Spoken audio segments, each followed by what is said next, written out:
August 9, 1929. It's about 8:30 p.m. and New York gangster Gene Moran paces about in his bungalow located in Brielle, New Jersey.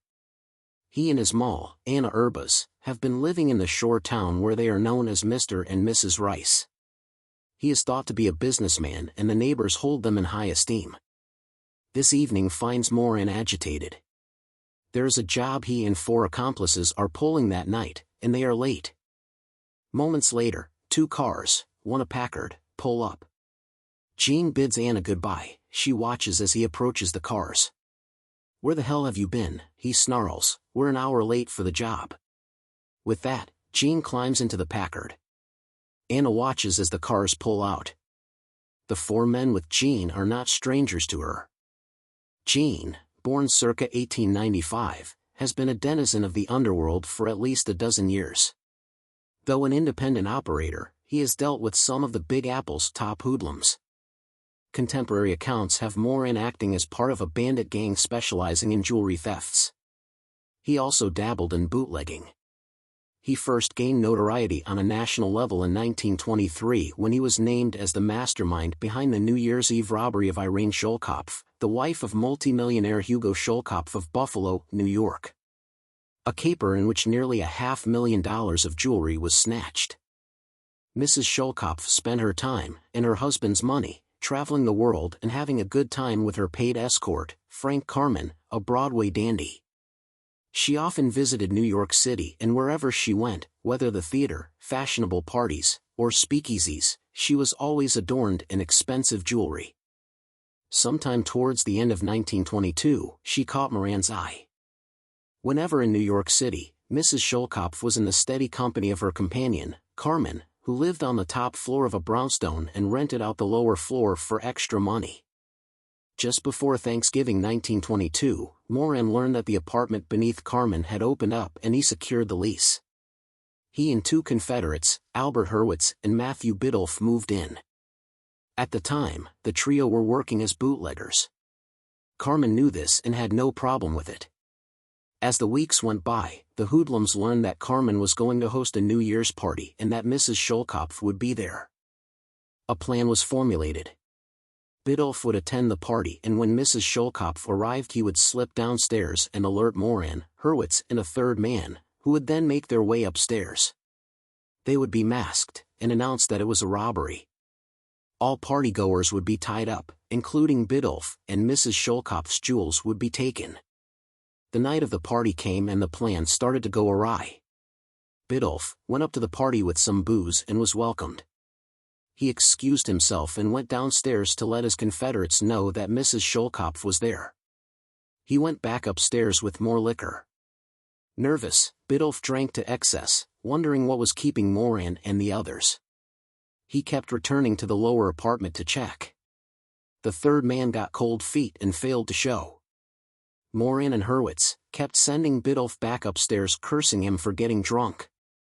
During a card game, a fight broke out and the partygoers decided to leave, including Mrs. Schultz.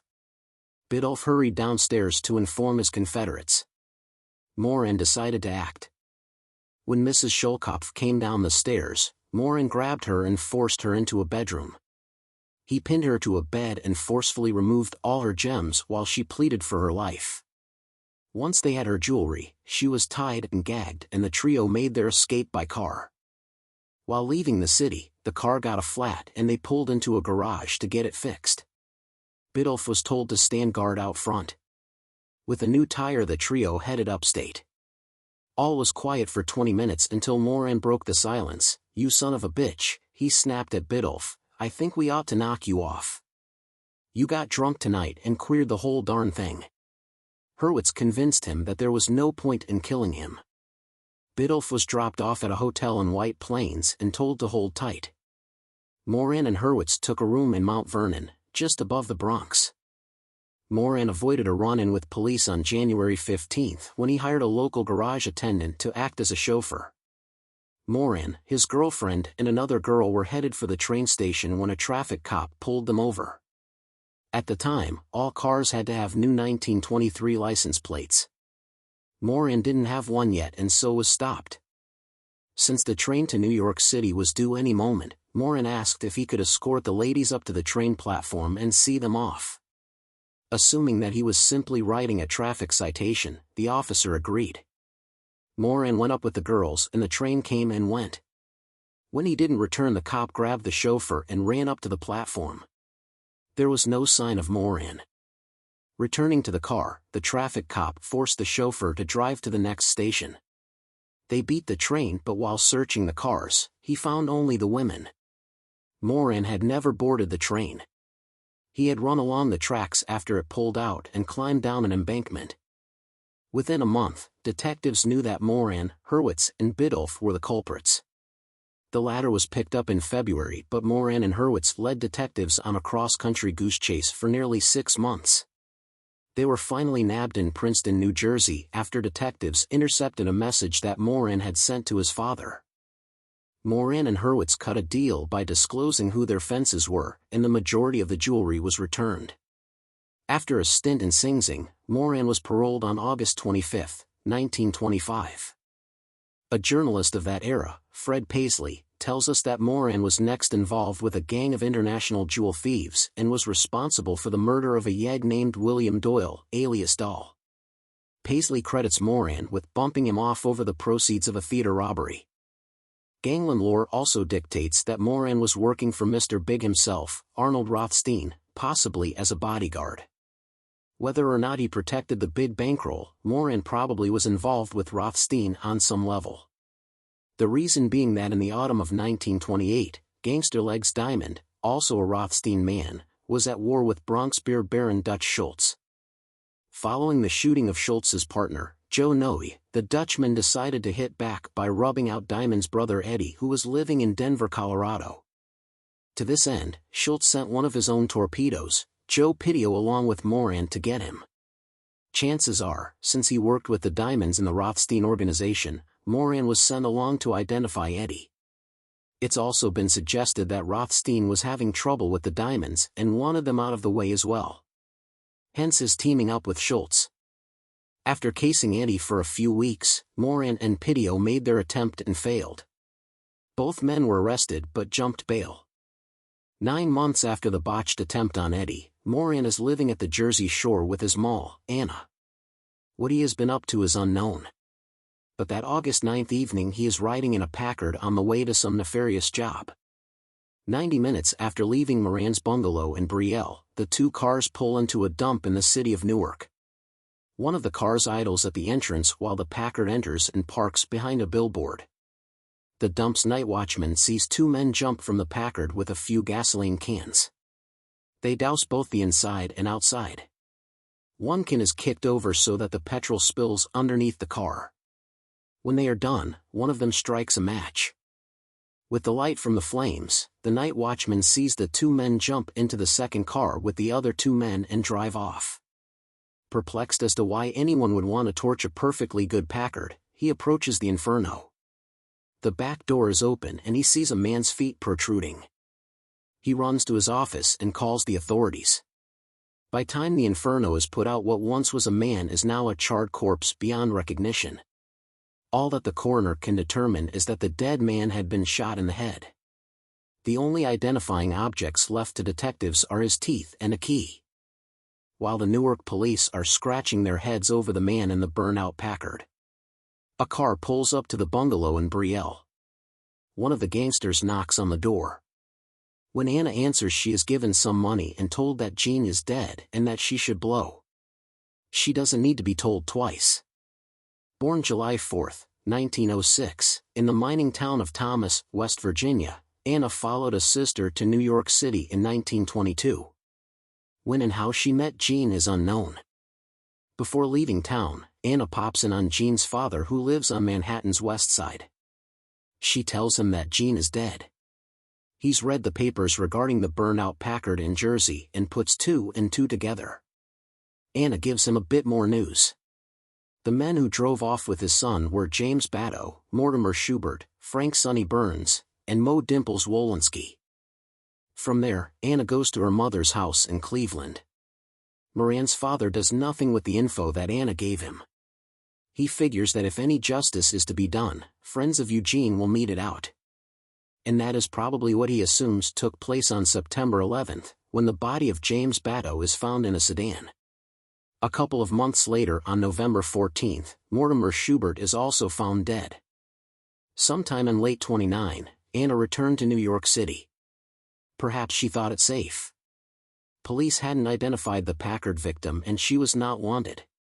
She lived in a few different spots, but by early 1930 she was staying in Long Island City, Queens, with a cab driver named Richard Fuqua. In the winter of 1930, New Jersey police received a tip that the charred body found the previous summer was Eugene Moran and that his father might have some information. Detectives paid the senior Moran a visit. During questioning, he stated that he knew his son was the victim in the pyre at the Newark dump. He also mentioned the 4 names that Anna had given him, and told them about the bungalow in Brielle, New Jersey. Detectives took the dental x-rays to a local Brielle dentist and there was a match in his files. His patient was named John Rice and the address was obtained. The detectives found the bungalow and tried the key found on the dead man. It was a fit. On March 21, 1930, the news broke that Moran was the victim of the torched Packard from the previous summer and that police were searching for the young blonde who posed as his wife. After speaking with Moran's father, detectives also started searching for Frank Sonny Burns and Mo Dimples Wolinski. Burns and Wolinski in turn knew that they had to get Anna before the police did. On March 24, 3 days after the story broke, Anna's taxi driver friend Fuqua drove her into the city and dropped her off. She returned to his place later and changed her clothes, saying that she was going to a party. She was last seen at about 11 p.m. that night at Madison and 86th. A little over 2 months later, on May 29th, a woman's body was pulled from the Harlem River. The body had wire wrapped around the legs, arms and throat. It was believed that the wires broke free from weights that held it at the bottom of the river. 2 months of submersion made identification difficult. But Fuqua and an old flame of hers said it was Anna. Detectives took some dental pictures and paid a visit to the same dentist in Brielle, New Jersey that identified Moran. Looking through his files, he found a match. That of Mrs. John Rice. It was official, Anna was bumped off by gangsters who wanted to keep her quiet. To add to the horror, the autopsy showed that she was alive when tossed into the river. Her mother was brought in from Cleveland but could shed no light on her daughter's life or death. The funeral was a sad affair consisting of only Anna's mother and her last friend, Richard Fuqua. Police, who had been searching for Sonny Burns and Dimples Wolinski since March, redoubled their efforts to no avail. Finally, after several months, they got a break. In late September, a Harlem motorcycle cop gave chase to a speeding auto. After racing through the streets at top speed, the car crashed into another. The driver dashed through a tenement and hopped a fence but was captured by the officer. He gave his name as Walter Laughlin, but his fingerprints showed him to be the long-sought Sonny Burns. Burns denied knowing both Moran and Urbas, though his capture was trumpeted in the press. Nothing came of the arrest and Burns was quickly forgotten. One account had him working on a rum-running vessel in Nova Scotia. His partner, Mo Dimples Wolinski, on the other hand, managed to rise up in the organization of Louis Lepke Buckleter. By 1942, with Lepke in prison, he was acting as partner and possibly bodyguard of gambling racketeer Robert Greene. On August 3, a disgruntled Confederate, who felt he had been double-crossed, killed both of them in their headquarters while they were playing cards. So, why was Gene Moran killed? An old news article in the New York Municipal Archives suggests that Wolinski and Burns learned that someone higher up in the mobs wanted Moran dead and they felt knocking him off would make them look good and possibly give them a ticket to the big time. Since Wolinski rose in the Lepke camp, perhaps Moran had earned the wrath of Buckleter and was bumped off. At the time of the murders, Dutch Schultz's name came up. The Dutchman was also questioned about both murders. Though admitting that he knew the victims, he could offer no information as to their deaths. It's possible that Schultz was the bigwig they wanted to impress. Maybe the Dutchman was angry with Moran for not only botching the job on Eddie Diamond but for skipping out on the bail that perhaps he had paid for. Like hundreds of other gangsters from that era, we will most likely never know for certain why Moran had to die. Thank you for watching. If you would like to read about the gangsters mentioned here and plenty of others, please check out my books available at Amazon.com.